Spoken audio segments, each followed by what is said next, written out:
موضوع احمد رفعت الله يرحمه. موضوع فاضح فاضح للجميع. بس هو بيبين لك حاجه يعني مهمه جدا وبسيطه جدا. آم، ان احنا عايشين في وسط ناس عندهم كم من الفجر غير طبيعي. عيال شغاله في الكوره، عيال خلي بالكم غرباء على الكوره، عيال يعني دخلوا الكوره كده من كام سنه كده ايه.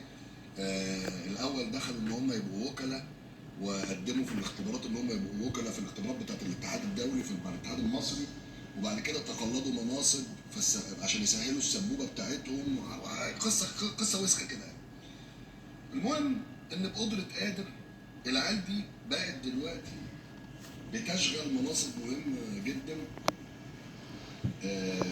في ملف اداره كره القدم في مصر. للاسف العيال دي متربيه ان هي مستعده تعمل اي حاجه عشان تقضي سبوبتها. تلبس طاقية ده لطاقية ده، تلبس علمة ده لعلمة ده، اي حاجه ممكن يعملوها. مين هيتاذى؟ مين هيتضرر؟ المهم ان انا سبوبتي تتقضي. ده النهارده ادى بينا لايه؟ ادى بينا ان ولد شاب آه كل غلطه ان هو وثق في ناس مسؤولين ضحكوا عليه واستغلوا طيبته، استغلوا ان هو يعني برضه هو الولد عايز يقضي الموضوع وعايز يسافر وعايز يحترف وعايز يعمل فلوس يا عيني. يعني قصه يعني. النهارده ده الحل ان الولد يعني اتضغط نفسيا. واضح جدا ان هو جاله ديبريشن، يعني جاله اكتئاب. وهو خارج من المرحله دي في اي نادي وفي اي بلد في الدنيا عارفين الظروف اللي مر بيها الولد. كان لازم ان هم يعدوه نفسيا بشكل جيد قبل ما يرجع يلعب تاني، لان الضغط النفسي مع المجهود اللي عمله، مع انه كان صايم، مع حاجات كتير، في الاخر ممكن يحصل الدروب اللي حصل ده للولد. كان النهارده بقدره قادر ربنا يعني قومه تاني، وبدعاء الناس يعني ودعاء امه ربنا يصبرها، انه يقوم وانه يوصل رساله علشان يعني يديكوا امانه ان انتوا تمسكوا في الخيط اللي يوصلكم للحقيقه. احنا بنتكلم النهارده هنا على واقعه ادت الى وفاه شاب يعني مظلوم لا حول له ولا قوه بسبب جشع بعض المسؤولين. فرصه العمر قدامنا كلنا ان المسؤولين دول اللي تسببوا في دمار الكره المصريه في السنوات الاخيره لازم يكون مشهد احمد رفعت هو المشهد الاخير ليهم. مش في الكوره بس، في العمل العام بشكل عام. لان الناس دي فعلا اذت مصر واذت الشباب اللي شغالين معاهم عشان يعملوا فلوس وعشان خاطر يطلعوا باكبر مكاسب ممكنه من مناصبهم ومن علاقاتهم والنتورك اللي بنوها في اخر 3 4 سنين من خلال مناصبهم. انا والله كنت واخد قرار ان انا عمري مش عايز اطلع اتكلم لا في المشاكل ولا بتاع، لان والله ما في امل. لكن الامر عندما يتعلق بحياه البني ادمين، واشوف ان امبارح بيتعمل على الموضوع حلقه كفولو اب لحلقه اتعملت قبل كده فيها واحد مات، الحلقه اللي اتعملت قبل كده فيها واحد مات، واشوف النهارده ان الحلقه دي بقى بيتعمل لها فولو اب بشكل استثنائي بعد ما الراجل توفى. المفروض بقى النهارده باحترامي الكبير يعني ان كلنا نخرج من الحلقه. المفروض بقى النهارده باحترامي الكبير يعني ان كلنا نخرج من الحلقه بمكاسب. ايه هي المكاسب؟ ان انت توصل الحقيقه للناس. ايه هي المكاسب؟ ان انت تخرج من الحلقه دي خلاص مسكت الخيط ان ايه، مين اللي غلطان، مين اللي تسبب في وفاه الولد، مين اللي تسبب في الضرر النفسي اللي وقع على الولد. لكن ما طلعناش بكده. بالعكس، انا بقول لكم ان الحلقه بتاعت امبارح بتاعت ابراهيم فايق مع نادر شوقي، بمداخله مع احمد دياب، بمداخله مع المحامي بتاع الولد، بالقصه دي كلها واخو الولد وبتاع، تسببت في ضياع الحقيقه، تسببت في ان الحقيقه تتوه، ما وصلتش الحقيقه، مع احترامي الكبير يعني. فالنهارده يعني انتوا مستنيين ايه؟ احنا مستنيين ايه؟ يعني الناس مستنيه ان هي تتكلم وان هي تقول الحقيقه ايه؟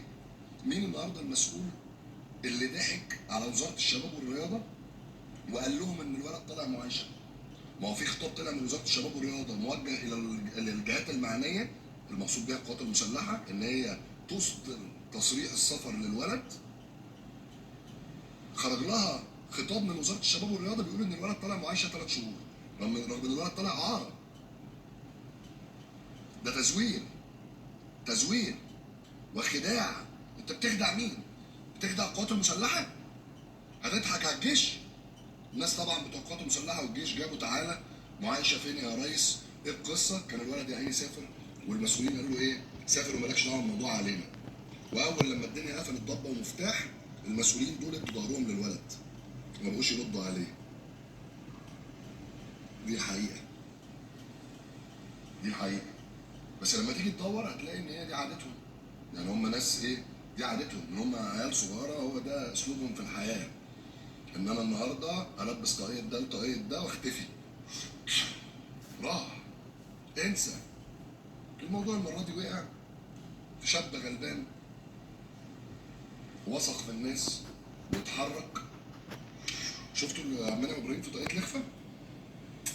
راح لبس عمة ده في عمة ده، دخل وليد دعبس، يلا هوب هو اللي يشيل، انا ماليش دعوه. في حقوق، في حقوق ما بيجيبهاش الا ربنا. في حقوق في الدنيا، في حقوق انت بتعرف تجيبها بنفسك، بدراعك، بالبلطجه، بالقانون، بايا كان بتعرف تجيبها. وفي حقوق ما بيجيبهاش الا ربنا، للاسف، لان احنا عايشين في وسط ناس جبانات، عايشين في وسط ناس جبانات، صدقوني. فالنهارده انا بقول لكم القصه دي هتحصل وهتتنسي، وفي ناس عايشه وسطنا مرتكزين في حياتهم على على النسيان، ان الناس بتنسى. لكن الوحيد اللي يقدر يجيب وهيجيب ان شاء الله حق احمد رفعت اليوم اللي هنقف فيه كلنا قدام ربنا. خلاص مفيش حد هيقف في الدايره، كله جاي لوحده. روح اللي ظلم حد، خلي بالكم انا بكلمكم في ناس ايه، ما ظلمتش واحد، ظلمت مئات. انت عندك لعيبه اتضحك عليها وانديه اتضحك عليها، وعندك يعني بلاوي حصلت في السنتين اللي فاتوا دول في الكوره، بلاوي. وناس ماشيه بتدير الكوره باسلوب تلبس طاقيه ده تلبس لطاقيه ده، وباسلوب ايه؟ خلي بالكم امتى ظهر اسلوب اداره الكوره في مصر بتاع ايه؟ سيب ونسيب، سيب ونسيب، البسك دي وايه واسيب لك دي واخد دي وبتاع. امتى؟ السنتين اللي فاتوا. الفاسدين وصلوا الى قمه الهرم لاداره الكره في مصر، ووصلوا بجداره ونجاح. وده اللي انا بهاتي فيه بقالي سنين، جداره ونجاح. والله تاني كنت ناوي خلاص كفايه، خلاص مش هتكلم تاني، استعدت، جالي صداع. ما خلي بالك كل الحاجات دي بتجيب ضغوط نفسيه وناس وتكلمك وصداع. والله كنت بس احمد رفعت ده يعني والله صعبان عليا، وامه صعبان عليا، الله يعني ربنا يصبرها والله يرحمها. كلنا زعلانين عليه. لكن يعني ان الولد يوصل بيه القصه انه يطلع في التلفزيون يحاول يتكلم، ونادر شوقي امبارح في الحلقه بيقول لك ايه؟ انا جيت هنا وقفت جنب الكاميرا في الاستوديو عشان احاول احجمه. تحجمه ليه؟ واحد مستقبله اتدمر، واحد كان رايح يحترف في الامارات ياخد مليون يورو، رجع اتسجن، دخل اتحبس، والناس اديتهم ظهر. وطالع عايز يقول الحقيقه، وانت بتقول يا نادر ان انت ما تزعلش مني، انت حبيبي. انا وبحييك على حلقه امبارح يا نادر، لان انت حاولت على قد ما تقدر تظهر الحقيقه على استحياء، تاني على استحياء. وانا كنت متوقع منك اكتر من كده بكل صراحه. لكن النهارده الناس كلها، كل الناس خلي بالكم كانت شغاله الشغلانه دي كانت عارفه ان هم بيورطوا احمد رفعت. خلي بالكم الناس النهارده اللي وافقت على خروج الخطاب من وزاره الشباب والرياضه بان هو خارج يعمل معايشه 3 شهور، والناس اللي ضحكت على الولد، كل الاطراف دول مشتركين في القصه دي، لان هم كلهم ما يهمهمش اي حاجه في حياتهم، وانا اعرفهم كلهم ان هم شباب صغيره، ما يهمهمش اي حاجه في حياتهم الا ان هم يقضوا السبوبه بتاعتهم على حساب ابوه، على حساب امه، على حساب اخواته، على حساب اعز اصحابه. هدوس على اي حد عشان اكمل السبوبه بتاعتي واقضي السبوبه بتاعتي. فتخيل بقى الفجر ده لما يجتمع مع الباور. الباور اللي هو الايه؟ اللي هو بيجي من التقرب من الناس المعينه. تخيلوا بقى الاثنين دول، الفلوس والباور، كومبو محدش يقدر عليه الا اللي متربي. الكومبو بتاع الباور والسلطه والباور والفلوس الاثنين مع بعض لا يقدر عليه الا اللي متربي. والعيال دي مش متربيه، اهلهم ما قضوش معاهم وقت كفايه وهم صغيرين. انا عارف اهلهم كانوا بيعملوا ايه. شكرا.